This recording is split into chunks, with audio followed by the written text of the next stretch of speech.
Hi everyone, it's Elizabeth here. It's 3:30 in the afternoon and it's a Friday, and I'm aware that there's probably quite a lot of glare on my glasses, so I'll take them off for now.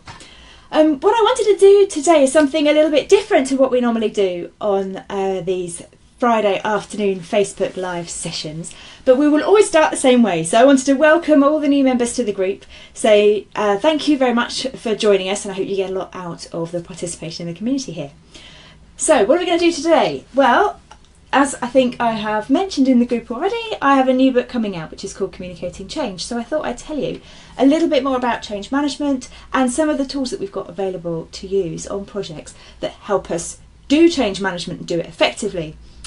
So hopefully you can see my lovely whiteboard, tools for change management. So I thought I'd talk a little bit about the kind of things, like I say, that we've got available to help with change management. But first, I suppose, as I'm addressing a community of project managers, I should start by explaining why I think it's important. Now, previously, back in the day, but maybe many years ago, maybe this is still the case in your organisation, project managers and change managers worked hand in hand, and we had joint responsibility for getting a transformative change through in an organisation. The change manager would deal with all of the culture, the embedding, the business element of the change, and the project manager would deal with making sure the tasks were done in the right order, risk management, team management, and getting the deliverable completed and across the line. And together, that meant that as a business, change was achieved and benefits could be realised. Now, when I talk to project managers, I get the impression that most people today do not work in an environment where your projects have a dedicated change manager. And if that's the case for you, then if you want your project to be a success, just completing the tasks on your Gantt chart and getting your project across the line is not enough. What happens after that then is that we have to make sure that the change is embedded, the product is used, somebody actually understands how they're going to maintain it for the next 20 years or however long it is, and that there's a maintenance program in place, all those things, that the users really understand what it is that they're getting. Because otherwise you end up in a situation where, and this was an example somebody told me, they had a fantastic piece of project, a fantastic IT project that they were delivering to a finance department because it was the right thing to do and it was going to improve the way the finance department worked. Finance team totally on board, very happy to support that project. It went live. And then in a few years, I actually can't remember how long, in a significant period of time afterwards, a new starter joined the finance team and said, well, why don't we do that, do this bit differently? And they thought, great idea, put forward a suggestion. And the projects, people started to think, didn't we do this already?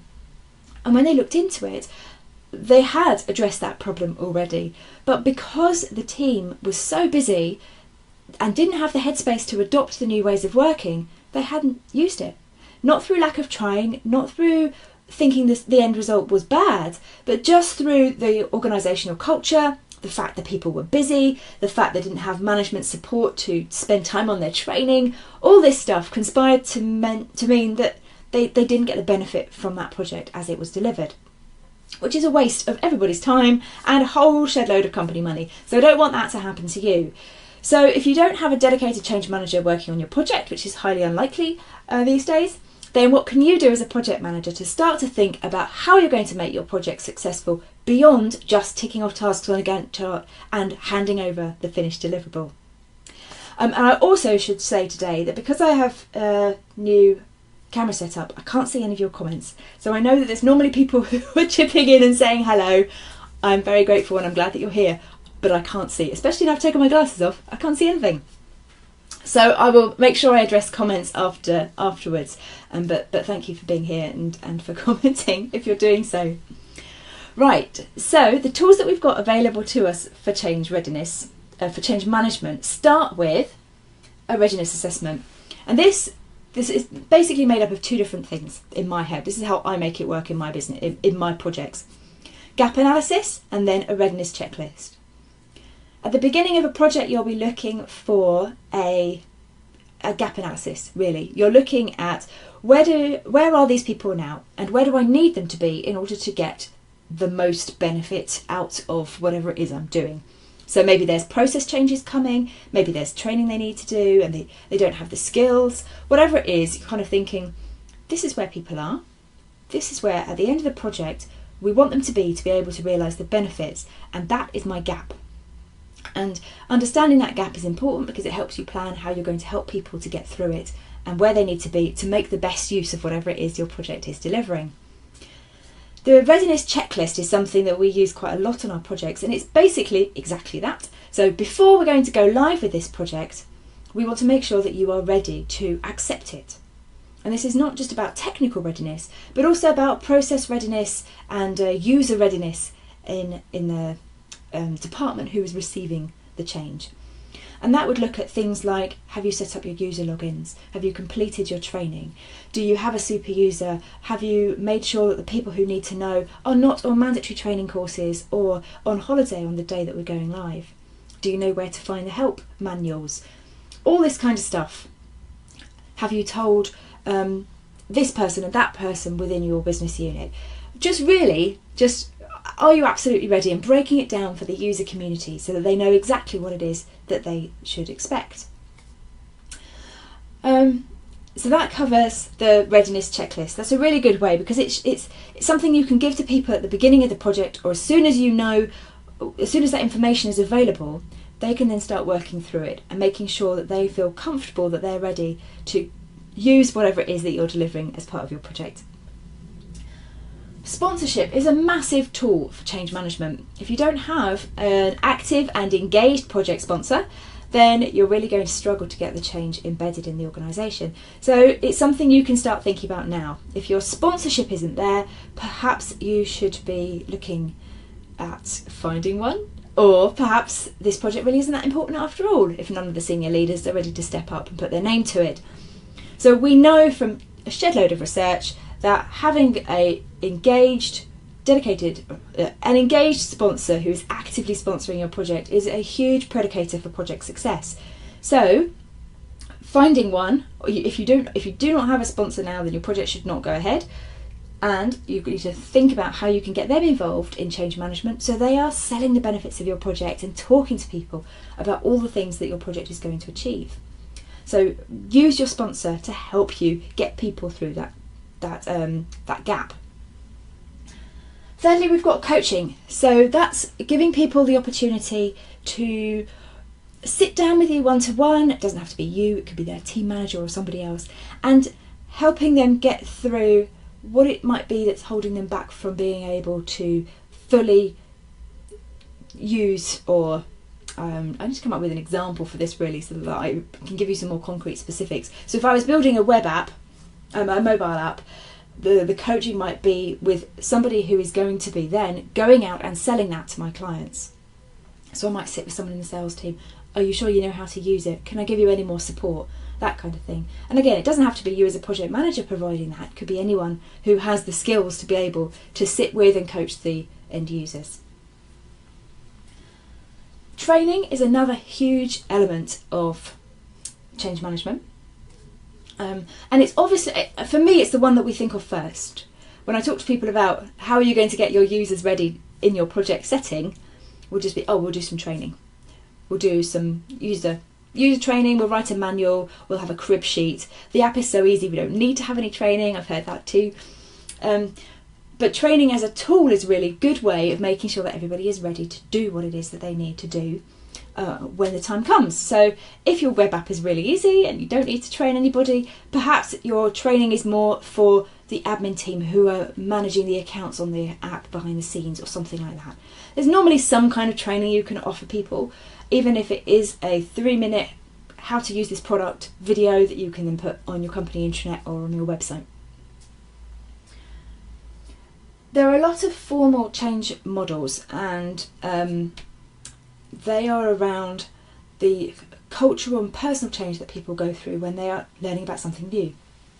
Excuse me.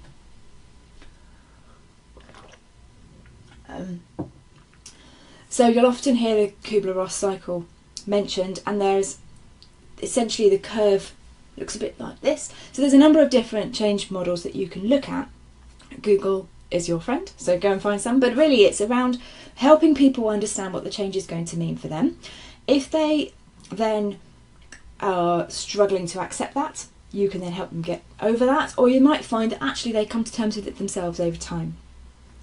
So making people aware of what change feels like is also a really good change tool, because it's not just about we're going to use this app, this process is going to change. It's an acknowledgement that actually change feels difficult, and that's normal. So by talking to people about what it's like to work on something new or to start working a different way, I mean, okay, you might be just launching a new piece of software. It doesn't feel particularly radical, but if your communications can acknowledge the fact that it's different and that might make some people feel a little bit uncomfortable or vulnerable, especially if they used to be an expert in something and you're changing the way that they're doing it, then that can really give you a huge insight really into how your community is feeling and how people are going to accept and respond to this when it goes live. Finally, communication. Now, this is the subject of my book, so it's something that I feel quite strongly about, and is the tool that I think is probably the easiest to use and also the easiest to get wrong when you're trying to do a project. So communication helps people get through change because it is enabling them to understand what's coming. So all of these involve some level of communication, don't they? So it's all about making sure that people get the right information at the right time to help them do the right thing. And that might be cascade a presentation to their team, or it might be do nothing, just accept and wait. So whatever it is you want your communication messages to do, it's really worth thinking through what you want your output to be prior to sending out any messages. And I think perhaps that might be the subject of some other conversations that we can have around change management, communications planning, and how the communications planning cycle fits with project management life cycle. So if that sounds like the kind of thing you'd be interested in learning about, just drop a note in the comments here and we can pick that up in a future session. Okay, so those are 6 different tools for change management, so I hope that was of interest to you. As we normally do in these Facebook sessions, I will give you a Book of the Week recommendation, and today's Book of the Week recommendation is Project Management for Humans, Helping People Get Things Done by Brett Harned. And you might not be able to see that, but it's very nicely laid out. It's really, really easy to read, and it is designed for people who just need to get their work done. So it's very very user-friendly, the tone is very welcoming, it's not judgmental, it doesn't assume any prior knowledge, and yet it goes into a lot of detail. So I have to say it's actually, for the modern project manager, really, really good. And there's a book review coming out, a proper book review, apart from me just telling you it's really good, coming out on my blog on Monday, so you'll be able to read a bit more about the book. But I've met Brett. I met him at the Digital Project Management Summit last year in Texas, and he's a fantastic public speaker, and he's put a lot of that warmth and ability to communicate into the book. It reads just like you're sitting having a coffee with him, very down to earth and practical, and yet the kind of person that you could think, actually, you're the fun uncle at the party, and I want to learn everything that you can tell me about how I can get my projects done. So I recommend that.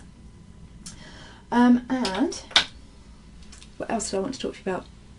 Just looking at my list so you don't get the glare on my glasses. There's a question in the group from Brittany. She's asked about t-shirt sizes on projects and how you can use them for sizing. So I don't come from an agile background, I don't have any particular experience in that, but I thought I'd flag that up because if you do use t-shirt sizing on your projects, then Brittany would love to hear from you just around how you set your criteria. So if you've got anything to share on that, then please do. Finally, I wanted to say that next week is Theme Week, woohoo! And we're doing Theme Week on the theme of project management offices with Marcel Eckel.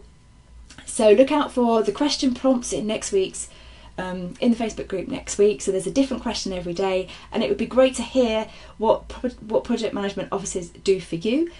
And just you'll see the questions, you can chip in, and Marcel will be there as well to answer your questions too. So if you have any questions about project management offices, what they can do for you as a project manager, what you should be doing for them, whether it's even worth having one, what to do if yours is just closed down, all of this stuff, next week is the week to talk anything to do with project management offices. So I hope you have a fantastic weekend and that you enjoyed this session today. And I will now look at the comments and now I'll be able to reach over and see what you've been saying, and I will try and address some of those for you. And yeah, it just remains to be said, have a fantastic weekend and I will see you in the next video. Bye. Now you're going to have to watch me turn off the camera.